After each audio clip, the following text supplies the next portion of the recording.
My fantasy team just took a hit. We'll talk about Taysom Hill. I hate him.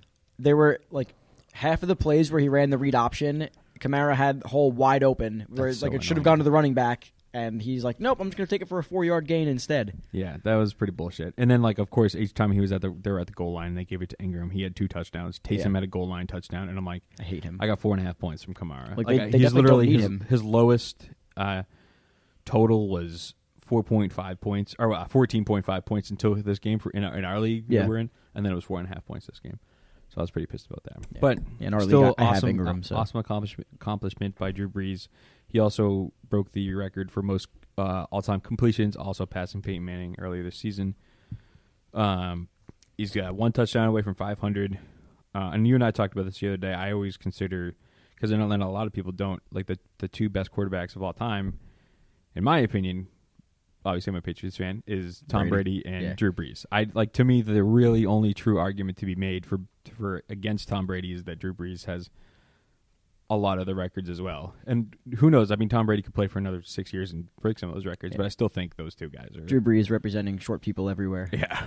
And Tom Brady representing the 6th-round picks of the world. yeah, true. Wasn't he? Was he 7th or was he 6th round? It was the very end of the 6th round in 2000. Yeah, I think that gets overlooked a lot when people talk about Brady being the greatest, because obviously, because he's awesome, people love to hate on Brady, and you say he's overrated. It was all Belichick, but he was a bum kind of, and then he made a name for himself. He made a bit of a name for himself in college. He was actually, they dubbed him at one point the comeback kid, but he couldn't keep the starting job because they had this highly touted recruit that came in. I forget his name, and he was better at a few fundamental things, but at the end, the Wolverines for Michigan would be down by 14 points at times, and he'd be like, all right, let's throw Brady in, and then he'd come back and they'd tie the game up, and then they'd put the other guy back in, and they'd go down 14 again. And I'm pretty sure that happened in his last game. He won the Orange Bowl in his last game, and it was the same thing where they had that guy in. Or no, actually, I think at this point he was the full on starter. But yeah, that other guy never ended up doing a thing. Heyo, Ken is showing us memes while we're podcasting. Dank memes. That's bad radio, Ken. Bad radio. I can't share the audio. What's on Facebook? That's on Facebook. So, since we went over the fun news for Joe, the bad we'll news. go over the bad news for you guys. Because Jordan is you're a Yankee fan, right? Yeah. Ken's a Met fan. So Congratulations to all the massholes. I'm enjoying every minute of this. I want to thank the Boston legitimately Red Sox has for, no horse in this race. But yeah, and never will. What a series between my Boston Red Sox and your New York Yankees. Even though it was 3-1 final, that was a hell of a series outside of that one game. Yeah, except for that one fucking ridiculous blowout game. Which was fantastic for me. Yeah. I loved it. Fucking Brock Holt going for the first playoff cycle off of Austin Romine, the catcher, pitching. That's weird. I asked John, I said, who won that game? And he said they did. So when he said they did, I thought he meant the Yankees. He meant the Yankees. No. And he was like, 16-1. I said, that's embarrassing. And he goes, no, we lost. That was on Monday night, right? That was during That was the Monday night game. Yeah, because I remember at one point I was like, well, I don't have to argue between which game I'm going to watch because I'm obviously not going to watch the fucking Yankees anymore. It'll be too late when they win number 28. So what? Oh, yeah, right. I said it'll be too late when they win number 28. That'll probably be next year. Yeah, it could be. You never know. But by the time... It's not going to be the Mets. Getting number 3. They started Severino in that game, and somehow nobody told him that the game started at 7:40. So he started warming up at 7:32. He was in the bullpen warming up. I didn't know that. Yeah, and I forget who. I think it was their bench coach came up to him, or their bullpen coach maybe came up to him and was like, "Hey, the game starts in 8 minutes." And he was like, "Okay." and I don't know. I mean, Aaron Boone kept saying he was ready, but I don't think he just. I just don't think Aaron Boone is a really good manager. I mean, I think he's decent. I don't think Girardi was great either, but who knows? They still could have won 100 and what was it? Exactly 100 games this year. I think it was. I think they won. I think they won exactly 100. Whatever it was. It was either 100. I or definitely just think over. Andujar should have been playing last night. Last night. Yeah, I don't think Hicks was terrible. Yeah.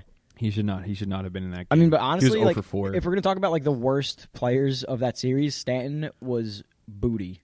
I actually looked at the stats for the last 2 games, and it's crazy because you think about the Red Sox won 16-1, and then they won 4-3. So they won in a blowout, and then they won in a one-run game. And their stats, comparably are not that much better in favor in terms of like their top like 5 or 6 players.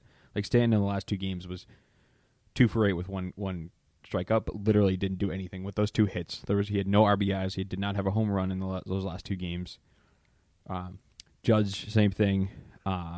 Gregorius Sanchez did not, like in all those games, the only person of like the top, to me, in my opinion, the top 6 Yankees being like Judge, Stanton, Sanchez, Gregorius, Voit, and Torres.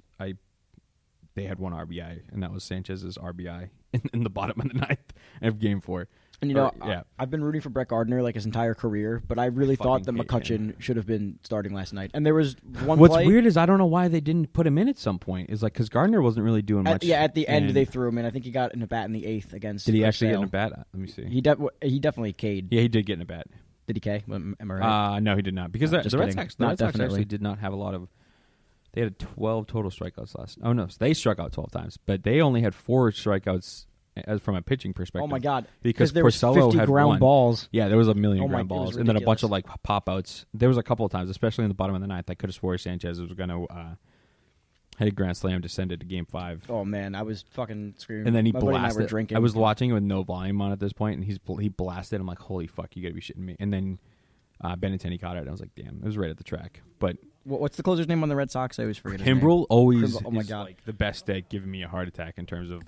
They kept their like pitching, like, zooming their in on bullpen has him. been not very good in the last second From half. the first pitch of that inning to like the 5th, he just got exponentially sweatier every time they zoomed. I'm like, oh man, this guy's fucking feeling it right curious now. to see like how many. I mean, they definitely loaded the bases. Did he give up the bases? Did he give up 2 runs? They gave up 2 runs, one of them came on the first pitch of an at bat. He hit, I think, Neil Walker.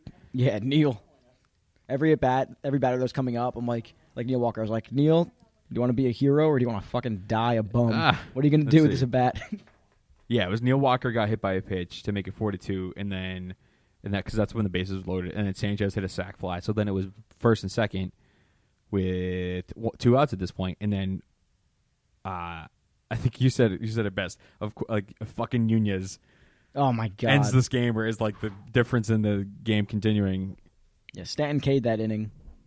I think did he? I'm pretty sure he K'd. I remember he. He had had a terrible swing. He swung at some shit pitches. Yeah, he struck out, and like Judge walked, Gregorius singled to make it 2 on with no out. Stan struck out with 2 on 1 out. Voit walked, bases loaded, 1 out, and then the hit by pitch, the sacrifice, and then Torres grounded out to third. And Nunez made a hell of a play for a guy who is not that good of a literally third game baseman. saving. That was bang bang. Yeah, that was and there was a lot of in these games there was a lot of very very very close plays at second, at first, a lot of reviews, and that one when they replayed it and you see Steve Pierce's eyes just light up. He's like, I better fucking catch this because it was kind of a wide throw, but he made a great play on it. Yeah, well, last play I think he had to like kind of dive. He basically off the bag. Oh, he did. Yeah. Steve Pierce he stayed on the bag, but Nunez kind of like was like a diving throw at the same time because that was the only way he was going to do it. Mm-hmm. But Pierce is really good at those stretches, much better than Mitch Moreland as a defensive first baseman, and he's also a better bat at this point. So if it comes to Game 1 of the ALCS and Mitch Moreland is in and Pierce is not in, I'm going to be mad. Yeah, because Moreland has not been playing well in the second half. There was also a couple of strikeouts that the Red Sox caught from their end, like batting. That like when they crossed the plate, like I was like, this guy either wants to go home or like he's getting paid by the fucking Yankees. The ump? Yeah. Oh, Angel Hernandez took some shit. It's funny. Some of the people were like, he actually called a pretty good game, but I don't think so. I don't know. There was man. a few. There was a few throughout the entire series that was just like there would be a ball way off the plate and it would be a strike, and I'm like, what? And then like the next the other team would come up and it would be the opposite, where it'd be like way over the plate and they'd call it a ball. Yeah. And I'm like, what is happening here? I mean, that's baseball now. It's just baseball now. That's baseball, baby. That's pretty bad. But to end the last little note, that is 4 straight wins in New York for the Red Sox in the playoffs, because they had 2 in this series, but then they had 2 right before the playoffs, right? No, I'm talking about in the playoffs. Oh, in the playoffs. Playoffs all time. So the other 2 of the 4 came in 2004. God damn. That's insane. That's insane that they even were talking about. I mean, that's a cool stat, but even that they were talking about, because none of these players were on the team. Like none of the players that were on those that 2000, either one of the 2004 teams, even plays baseball anymore, let alone be on the teams. Aaron Boone should have just grabbed a bat in the 9th. Aaron Boone was on the team, like, on the I gotta Yankees, do but this he was myself. hurt because he blew out his knee playing basketball. Yeah, that's why the Yankees ended up with A-Rod that year. Yep. Well, that's part of the reason. Yeah. Well, MLB vetoed the trade to the Red Sox. Yeah, I'm happy that happened. Yeah, right. I'm very because that then led the way for. I'm happy too because I fucking David love Ortiz A-Rod. too. Well, David Ortiz is good. You can He take was the A-Rod. man. I have to that's interrupt here 100% real fine. quick. All good. So there's a clip right now it's going viral. It was on MSNBC. So remember how the last hurricane, we had, the Weather Channel guy. Oh, I know exactly what you're talking about. Did you see the newest It's one? Mike Oh, that was Myers. so No, funny. no. It's a guy. Well, this is real. I mean, it's just Florida, too. Right now in Florida, man. you see the... I'll show you. He was a Florida man. What is it? Was he in like a kayak? He's fishing. Ah, That's Wait, the he best has a time to fishing do it. pole? It's the best time to do it. Water's all riled up. got them fish going crazy. watching. Them Keep fish watching. biting. Horrible form. And here we go. He's fishing Hey, right he's to got the... a fucking motor so engine. funny, dude. It's so funny. He's just in like a little John boat too. Like Little there's about skiff. to be a hurricane, and he's in like And a he's boat, going fishing. like a Just dinghy. chilling. It's like borderline category 5, like 140 Yes. mile an hour wind. Enjoying bad his down time. Did you see the hotel that CNN's staying in? The canopy collapsed on him? Oh, didn't shit. collapse on them. It collapsed on their car. No, I did Yeah, not. it happened earlier. All right, so that's pretty much it for sports. What I had. If you wanted to talk about like some TV, some movies and stuff. There's one thing that doesn't really fit into any of those categories that I wanted to talk about. What was the Banksy painting? Did you guys see that? Negative. Yeah. Did you No. did you see what happened? Do you know who Banksy is? No. Do you know who Banksy is, Joe? I do. Okay. Okay, good. So Banksy is probably one of the most famous like graffiti street artists of all time, and his paintings and his art installations. He actually. I mean, now they do like,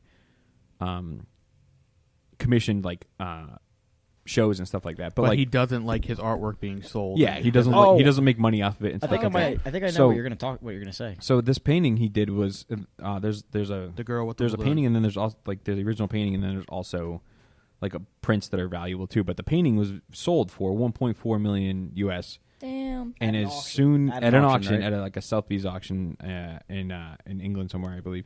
And as soon as the final bid was closed, there was a built-in paper shredder built into the picture In frame. the event that it ever got sold. In the event that it ever got sold, but I want to know how did he have like, was there like It must have been like remote controlled or He something. was Had to- there. Is there, like, a He's on video? video. he was there? What happened? Oh, I didn't see him What in the they Is video. there a video? There is video. Yeah, We'll show I'll it pull to up you. the video in a minute. But they reviewed the security footage, and there was a Do guy. they there were- know? Because nobody really knows what he looks like. No, but there was a person there who had. I don't know how the hell this guy got in there. And Sotheby's, is that how you say it? It's saying they whatever it had is. nothing to do with it. They did not know he was there. There was a person wearing sunglasses and had a hood on in the audience. Oh yeah, that was probably him. Why It would you was- wear that? And He had a remote control, and I think at one point he reaches That's into a so pocket funny. and he That's pressed like- the button.